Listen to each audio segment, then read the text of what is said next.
Okay, so in this video, we'll have a quick look at how to set up a very basic tap-to-pay photo booth. So we have an example event that you can load into Remote Pro. So if you go ahead and come into File, Photo Booth Settings, and then Load, navigate to the folder that has the examples. And the first one here is Pay to Start. So we'll go ahead and click on the settings file just to import that. And this will set us up for this particular event. Now we'll come back to some of these specific settings in a little bit. So I'll go ahead and press OK, and then we'll come to the MDB Payment Utility. Now we'll just make sure that we are connected to both the Quibix, which is the first line here, and the NAYAX itself, which is the second line. So once connected, you should see basically what I've got on screen here. Now this example uses Authorization First, level 1. So your NAYAX needs to be set to level 1 or Authorization First. So if it's not, you can do it through their dashboard, or otherwise it might be sometimes easier just to give them a call and ask them to do it for you. So we'll come into the settings here and we'll go Load, and we'll just go back to that same examples folder, go to the Pay to Start sample event, and then we're going to load the MDB file. And this will bring in everything we need here, ready to go. So if we press OK, this should now be set, and we press the Start button. I was going to run this in simulated camera mode. Okay, so we can see on screen we have a tap to pay message, and it's prompting me on the NAYAX. You can see here with the little pay wave symbol that we're ready to take payment. Please select the product. Okay, so I've made payment. It's now authorizing. Once that's successful, it's going to start the countdown. Thank you.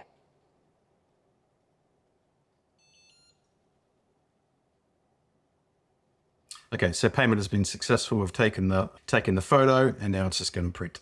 And so it's returned us back to the start. So the next person can come along and tap their card. Please select authorizing To start their session. So this is a very basic photo booth where literally you just walk up and tap your card, and as soon as you've done that, the countdown starts to get going. So the key thing is in this event, if we come back into settings, is that we're using the welcome screen as our starting point. So if we come into photo booth settings, the main thing we want enabled is auto standby. Auto standby means that at the end of every session, it's always going to return us to our welcome screen. So if we have a look in the folder here, that's our screen here. So you can see I've got that designed, welcome.jpg, so you can see what it is, and tap card to pay.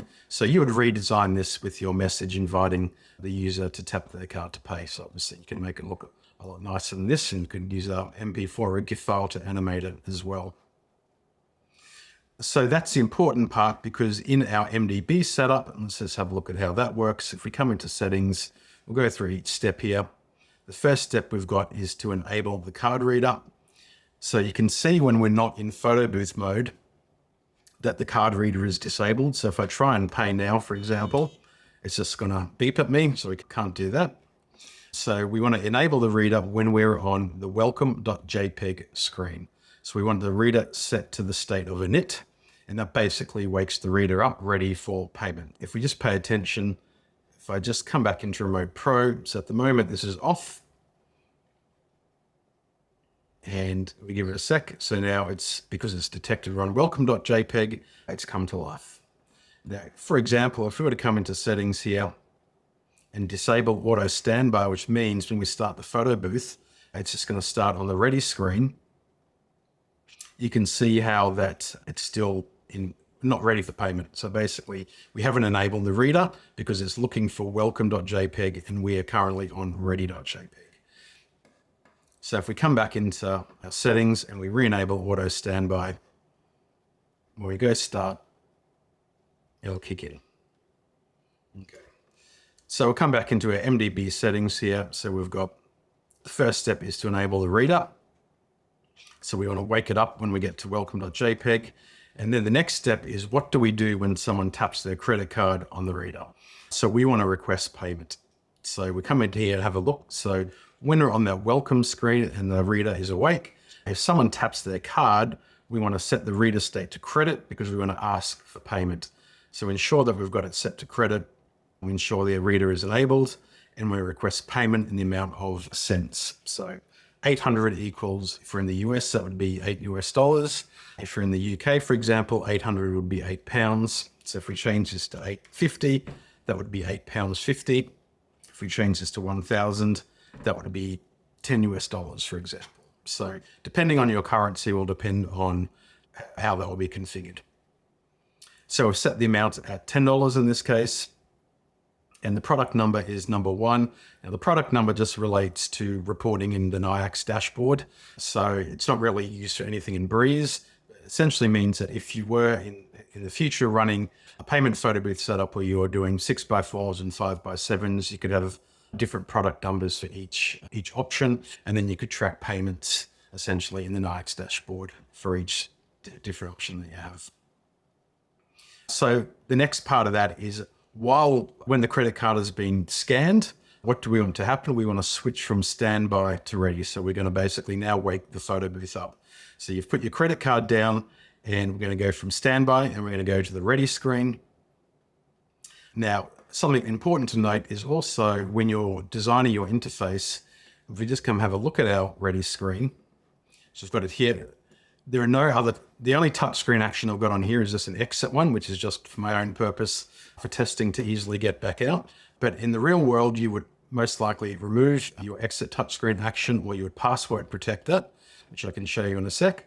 And you do not need to have, and you would not put start button touchscreen actions on the screen at all. Because obviously if you did that, then the user could just touch that area of the screen and start the countdown without paying. So essentially you'd want to remove all unneeded touchscreen actions off the interface.